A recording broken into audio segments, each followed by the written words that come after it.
नमस्कार दोस्तों, आज हम आगामी परीक्षाओं के लिए आपके लिए लाए हैं महत्वपूर्ण करेंट अफेयर्स। समसामयिक घटनाओं पर आधारित ये करेंट अफेयर्स हैं, वो बहुत ही महत्वपूर्ण है। सभी प्रकार के विषयों को इसमें हमने शामिल किया है। तो आइए जो है इसको प्रारंभ करें, आप इसका अभ्यास करें और सफलता पाएँ। चलिए देखते हैं आज का पहला क्वेश्चन। हाल ही में स्टूडेंट क्रेडिट कार्ड योजना किस राज्य सरकार द्वारा शुरू की गई है? स्टूडेंट क्रेडिट कार्ड योजना, तो इसमें सही उत्तर आ जाएगा सेकंड ऑप्शन, पश्चिम बंगाल।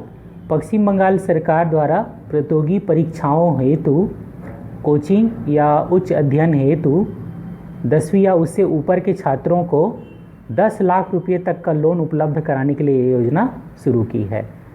ठीक है, चलिए आगे बढ़ते हैं। अगला क्वेश्चन, भारत में पहला अनाज एटीएम कहाँ स्थापित किया गया है? ऑप्शन में जो 4 ऑप्शन दिए हैं उसके हिसाब से आएगा गुरुग्राम। गुरुग्राम अर्थात गुड़गांव हरियाणा का, वहाँ ये शुरू किया गया है। गुड़गांव के या गुरुग्राम के ये जो एटीएम है, अनाज एटीएम है, उसको एक पायलट प्रोजेक्ट के रूप में फर्रुख नगर में शुरू किया गया है। वर्तमान में इसमें गेहूं, चावल और बाजरे का वितरण हो रहा है। ठीक है, चलिए आगे बढ़ाते हैं। अगला क्वेश्चन, अगला है सुजलाम अभियान किसके द्वारा शुरू किया गया है? अर्थात कौन से विभाग के द्वारा ये शुरू किया गया है?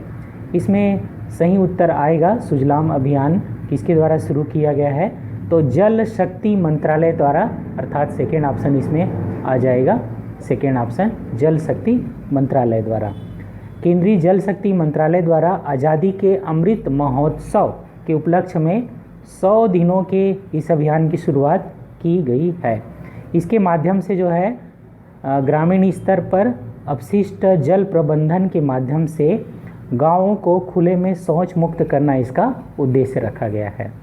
चलिए आगे बढ़ते हैं। अगला क्वेश्चन, निम्नलिखित में से कौन सा देश अफगानिस्तान के साथ सीमा साझा नहीं करता? अभी अफगानिस्तान में तालिबान का शासन है और डिस्टर्बेंस चल रहा है, लोकतंत्र खत्म हो गया है वहाँ पर, तो इसलिए बहुत महत्वपूर्ण प्रश्न है। यहाँ पर जो ऑप्शन दिए गए हैं उसके हिसाब से इसमें उत्तर आ जाएगा कजाकिस्तान। कजाकिस्तान के साथ जो है इसकी सीमा साझा नहीं है। बाकी आपको याद रखना है अफ़गानिस्तान की सीमा और कौन कौन से देशों के साथ साझा होती है। तो अफ़गानिस्तान की जो सीमा है वो ईरान, तुर्कमेनिस्तान, उज़्बेकिस्तान, तजाकिस्तान और भारत जो पीओके वाला है उसके साथ साझा होता है। साथ ही पाकिस्तान के साथ इसकी सीमा लगती है, लेकिन कजाकिस्तान के साथ सीमा नहीं लगती। चलिए आगे बढ़ते हैं। अगला क्वेश्चन, नॉर्ड स्ट्रीम पाइपलाइन किससे संबंधित है? नॉर्ड स्ट्रीम पाइपलाइन किससे संबंधित है? तो इसमें सही उत्तर आ जाएगा जर्मनी और रूस। जर्मनी और रूस, ऑप्शन ए आ जाएगा। इसके 2 चरण में इसको शुरू किया गया है, नॉर्ड स्ट्रीम फर्स्ट और नॉर्ड स्ट्रीम सेकेंड। इसके द्वारा जर्मनी को प्रति वर्ष 110 बिलियन क्यूबिक मीटर गैस की आपूर्ति की जाती है या की जाएगी, रूस के द्वारा किया जाएगा। पाइपलाइन जो है बाल्टिक सागर से होकर के गुजर रहा है। चलिए आगे बढ़ते हैं। अगला, वैश्विक साइबर सुरक्षा सूचकांक 2020 में भारत का स्थान कौन सा रहा है? इसमें ऑप्शन आ जाएगा ए। ऑप्शन ए आ जाएगा इसमें 10वां स्थान भारत का रहा है। इसमें 194 देश शामिल हैं सूचकांक में। इसमें अमेरिका प्रथम स्थान पर है, यूके यूनाइटेड किंगडम ब्रिटेन दूसरे स्थान पर। ठीक है, और सऊदी अरेबिया को भी जो है इसमें दूसरा स्थान दिया गया है संयुक्त रूप से, यूके और सऊदी अरेबिया को। और एस्टोनिया ये जो है तीसरे स्थान पर है। भारत जो है पिछले वर्ष की तुलना में 37 स्थान ऊपर आया इसमें और 10वां स्थान इसने लिया है। चलिए आगे बढ़ते हैं। अगला क्वेश्चन, अगला क्वेश्चन है, हाल ही में किस उच्च न्यायालय ने सहकारी समितियों से संबंधित 97 संविधान संशोधन के कुछ प्रावधानों को रद्द कर दिया है? तो इसमें सही उत्तर आएगा गुजरात उच्च न्यायालय ने इसे संबंधित प्रावधानों को संवैधानिक जो दर्जा देने का था, है ना, 97 संविधान संशोधन जो सहकारी समितियों को संवैधानिक दर्जा देने से संबंधित था, उसके कुछ प्रावधानों को जैसे कि 9B और अनुच्छेद 43B जो है इसी के तहत जो है शामिल किया गया था। तो इसको कुछ प्रावधानों को राज्य के कुछ अधिकार हैं वो सीमित कर रहे हैं, ऐसा करके रद्द कर दिया है। चलिए आगे बढ़ते हैं। अगला क्वेश्चन, पेगासस आज में हाल ही में बहुत छाया हुआ है पेगासस जो है, तो इसके बारे में कथन है, उस पर विचार करना है। पहला कथन है यह एक स्पाईवेयर है जिसका उपयोग जासूसी करने में होता है, और दूसरा है इसका निर्माण अमेरिका की NSO ग्रुप द्वारा किया गया है। तो इसमें सेकेंड वाला नहीं आएगा, केवल एक सही आ जाएगा।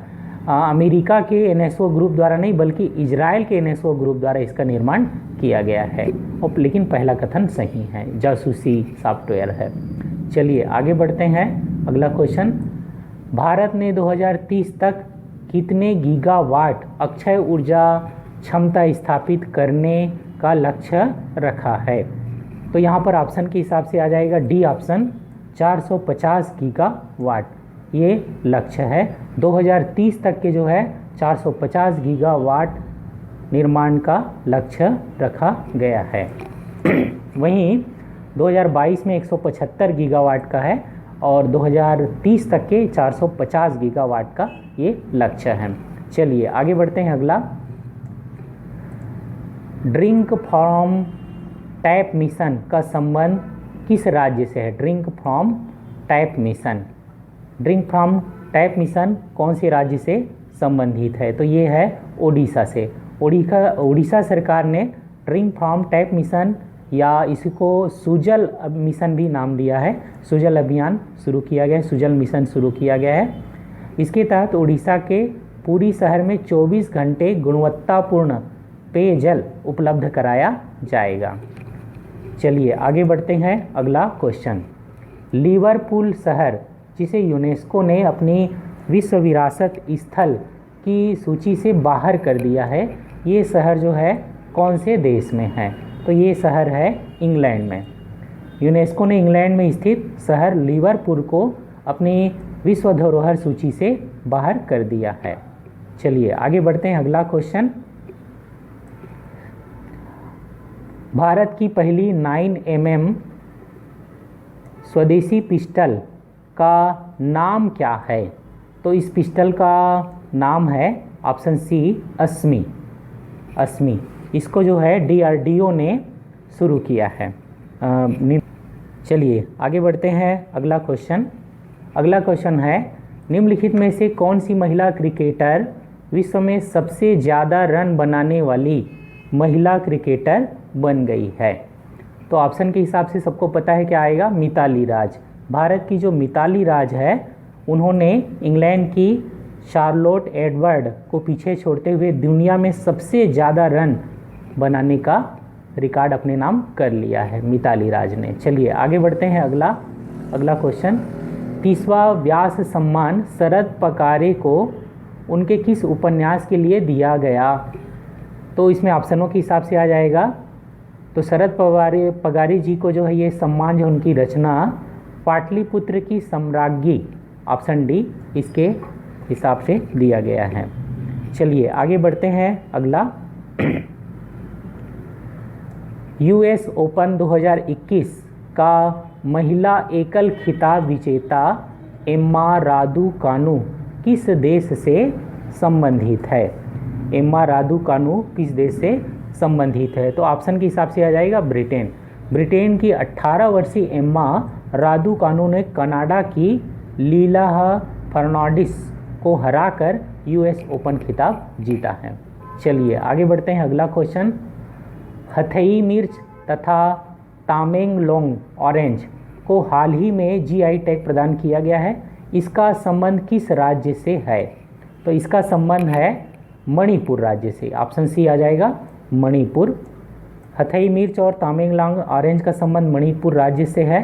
हथई मिर्च अपनी मिश्रित मिठास और अम्लीय स्वाद के लिए जाना जाता है।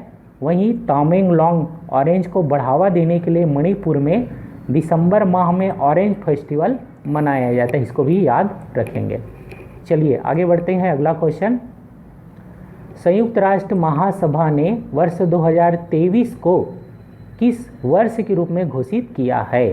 तो ऑप्शन के हिसाब से आ जाएगा, तो अंतर्राष्ट्रीय मोटा अनाज वर्ष के रूप में इसको मनाए जाने के रूप में घोषित किया है, इसको याद रखेंगे।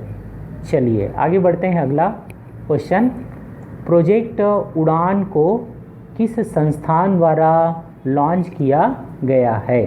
तो प्रोजेक्ट उड़ान जो है आईआईटी बॉम्बे की ये योजना है। हिंदी दिवस के अवसर पर प्रोजेक्ट उड़ान लॉन्च किया गया।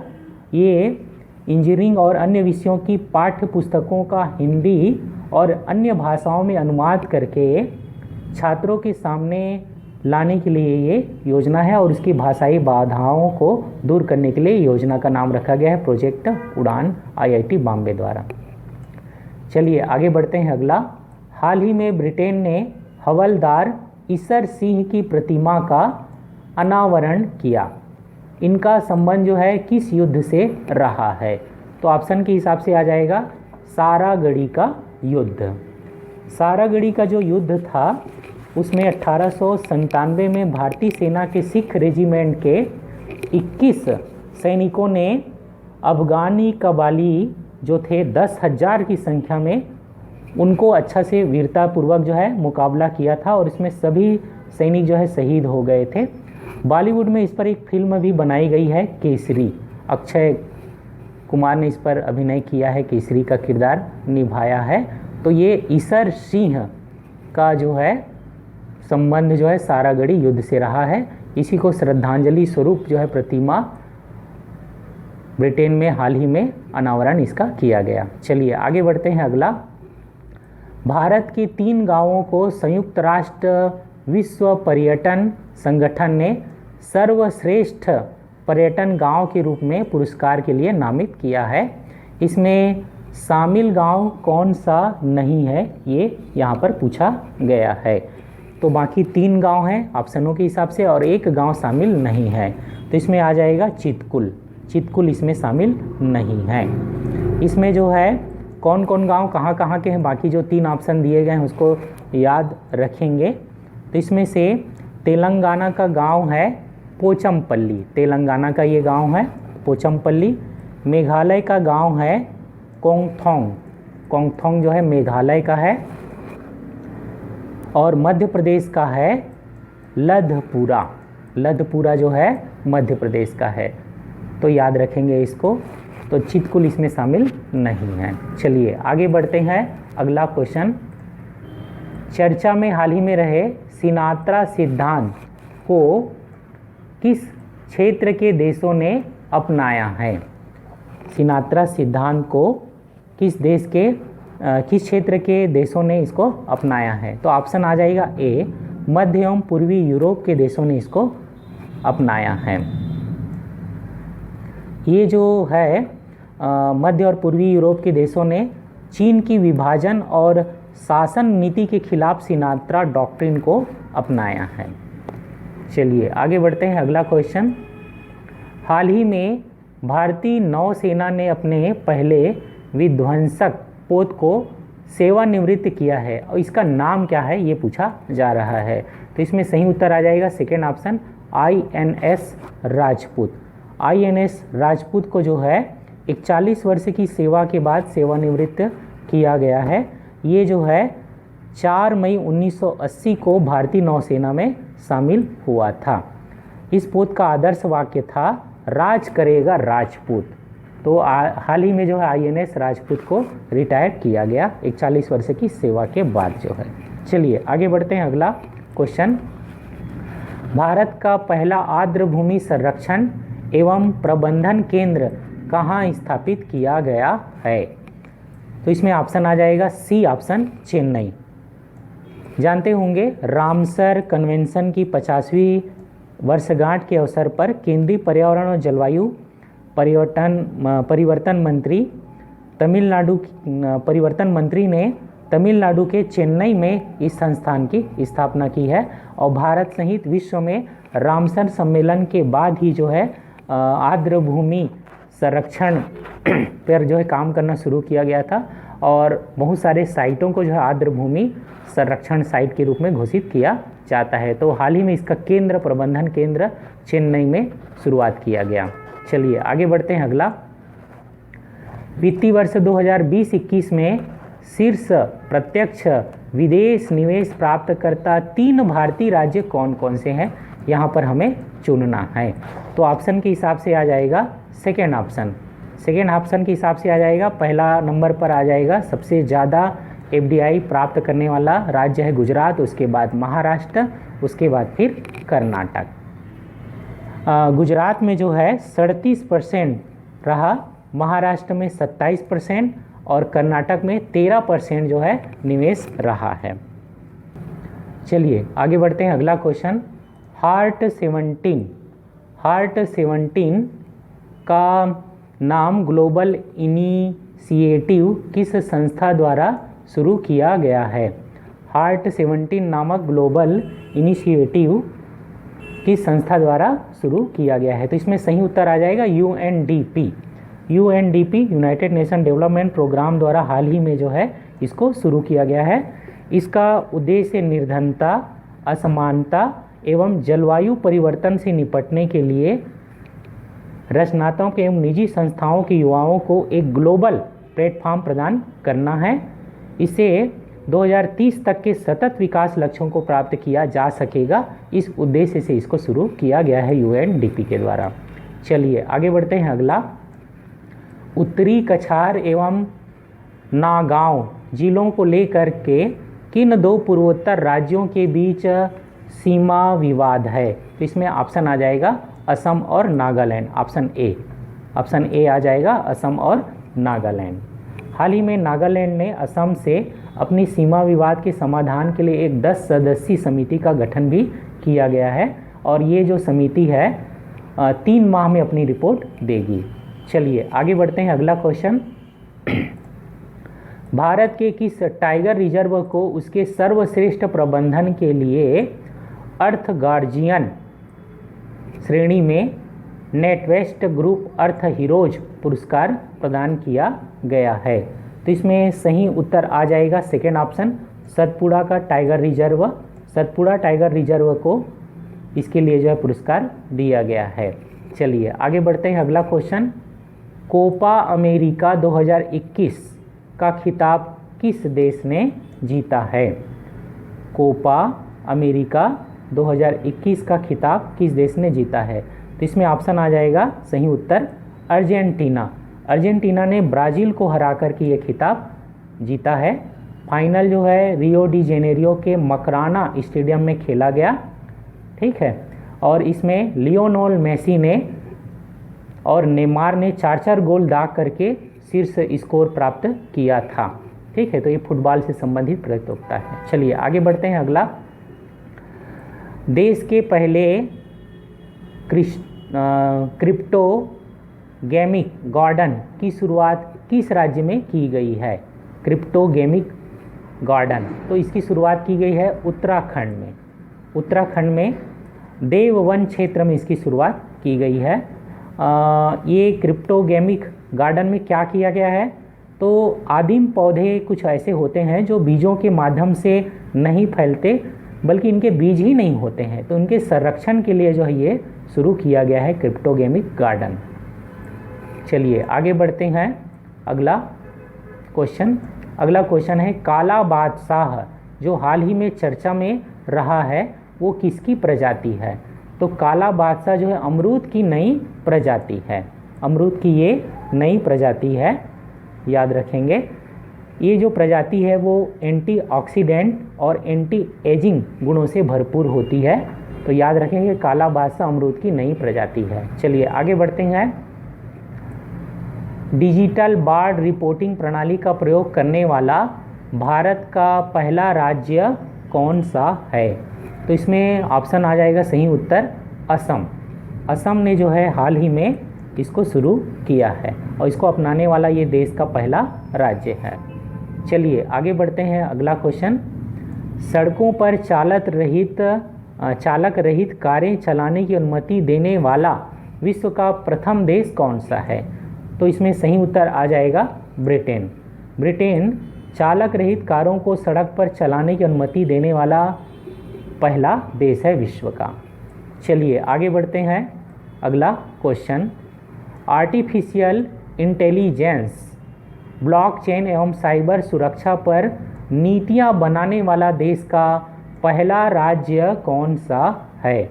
तो इस पर पहला राज्य है तमिलनाडु। इस पर नीतियां बनाने वाला पहला राज्य तमिलनाडु है, याद रखेंगे। तमिलनाडु ने राज्य में सूचना प्रौद्योगिकी को बढ़ावा देने के लिए अधिक निवेश आकर्षित करने के लिए 2020 में प्रश्नगत ये जो विषय हैं आर्टिफिशियल इंटेलिजेंस, ब्लॉकचेन और साइबर सुरक्षा, इस पर नीतियां बनाई हैं। चलिए आगे बढ़ते हैं। अगला क्वेश्चन, एशिया के सबसे बड़े एयर शो एरो इंडिया 2021 का आयोजन हाल ही में कहाँ किया गया? तो 2021 में इसका आयोजन किया गया था बंगलुरु में, याद रखेंगे। बंगलुरु में इसका आयोजन किया गया था। ये जो है एरो इंडिया जो है 13वां संस्करण था। इसका 13वां संस्करण जो है हुआ था। इसका जो प्रथम संस्करण है वो भी आपको याद रखना है, 1996 में इसका आयोजन किया गया था। 1996 में इसका आयोजन किया गया था और 2021 में जो आयोजन किया गया था वो 13वां संस्करण था। चलिए आगे बढ़ते हैं। अगला, HL2M टोकामैक संलयन रिएक्टर को कहाँ पहली बार सफलतापूर्वक संचालित किया गया? तो इसे पहली बार संचालित किया गया है चाइना में, चीन में। चीन के सिचुआन प्रांत में पहली बार इसको संचालित किया गया और इसे कृत्रिम सूर्य भी कहा जाता है। सूर्य के कोर से लगभग 10 गुना ज़्यादा गर्म ये हो सकता है, तो इसको अच्छे से याद रखेंगे आप। चलिए आगे बढ़ते हैं। अगला, भारतीय रेलवे का कौन सा जोन पूर्णतः विद्युतीकृत प्रथम रेलवे जोन बन गया है? प्रथम पूर्णतः जो है विद्युतीकृत रेलवे जोन, तो ऑप्शन के हिसाब से आ जाएगा सी ऑप्शन, पश्चिमी मध्य रेलवे ने ये उपलब्धि हासिल की है, पूर्णतः विद्युतीकृत हो चुका है, पूर्णतः विद्युतीकृत। ठीक है, चलिए आगे बढ़ते हैं। अगला क्वेश्चन है, माई पैड माई राइट निम्नलिखित में से किस एक की पहल है? किससे संबंधित ये पहल है? तो ये महिलाओं से जुड़ा हुआ चीज़ है, तो ये महिला एवं बाल विकास मंत्रालय की ये पहल है, याद रखेंगे।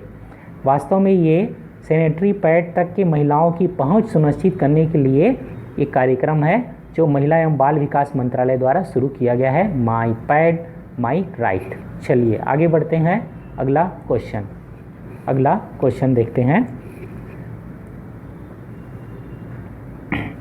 अगला क्वेश्चन है, 5 स्टार गांव योजना किसके द्वारा शुरू की गई है? 5 स्टार गांव योजना किसके द्वारा शुरू की गई है? तो इसमें ऑप्शन आ जाएगा सही उत्तर, डाक विभाग के द्वारा इसको शुरू किया गया है। डाक विभाग द्वारा 100% ग्रामीण कवरेज को डाक सेवाओं के माध्यम से सुनिश्चित करने के लिए ये शुरू किया गया है, नाम दिया गया है 5 स्टार गांव योजना। चलिए आगे बढ़ते हैं। अगला क्वेश्चन, केंद्र सरकार ने किस भारतीय स्वतंत्रता सेनानी के जन्म दिवस को पराक्रम दिवस के रूप में मनाने का निर्णय लिया है? तो सबको पता है, हाल ही में अभी चर्चित रहे हैं, तो इसमें आ जाएगा सुभाष चंद्र बोस जी का जो जन्म दिवस होता है 23 जनवरी, उसको जो है पराक्रम दिवस के रूप में मनाने की घोषणा की गई है। सुभाष चंद्र बोस जी का जन्म उड़ीसा के कटक में 23 जनवरी 1897 को हुआ था, तो इनके जन्म दिवस को केंद्र सरकार ने, भारत सरकार ने पराक्रम दिवस के रूप में मनाए जाने की घोषणा की है। चलिए आगे बढ़ते हैं। अगला क्वेश्चन है, यूनेस्को के 44वें सत्र में भारत के किन 2 स्थलों को विश्व धरोहर स्थल के रूप में शामिल किए जाने की घोषणा की गई है? तो इसमें ऑप्शन आ जाएगा धौलावीरा और रुद्रेश्वर मंदिर, धौलावीरा और रुद्रेश्वर मंदिर। धौलावीरा गुजरात का साइट है सिंधु घाटी सभ्यता का, हड़प्पा सभ्यता का, और रुद्रेश्वर मंदिर जो है जिसको रामप्पा मंदिर भी कहा जाता है, इन दोनों स्थलों को जो है, अच्छा रुद्रेश्वर मंदिर तेलंगाना का है, इन दोनों स्थलों को जो है 2021 के 44वें सत्र में जो है यूनेस्को के साइट के रूप में घोषित किया गया है, याद रखेंगे। चलिए आगे बढ़ते हैं। हो गया आज का क्वेश्चन, ठीक है, आज का क्वेश्चन हो गया। आप इसका अच्छे से अभ्यास करें, ये बहुत ही महत्वपूर्ण प्रश्न है और हाल ही में जो एग्ज़ाम होने वाले हैं, चाहे CGPSC का एग्ज़ाम हो या व्यापम की विभिन्न परीक्षाएं हो, इसके लिए बहुत ही इम्पॉर्टेंट है। आगे हम अपनी श्रृंखला में आपके लिए ऐसे ही और प्रश्न लाते रहेंगे। धन्यवाद। नमस्कार दोस्तों, आज हम आगामी परीक्षाओं के लिए आपके लिए लाए हैं महत्वपूर्ण करेंट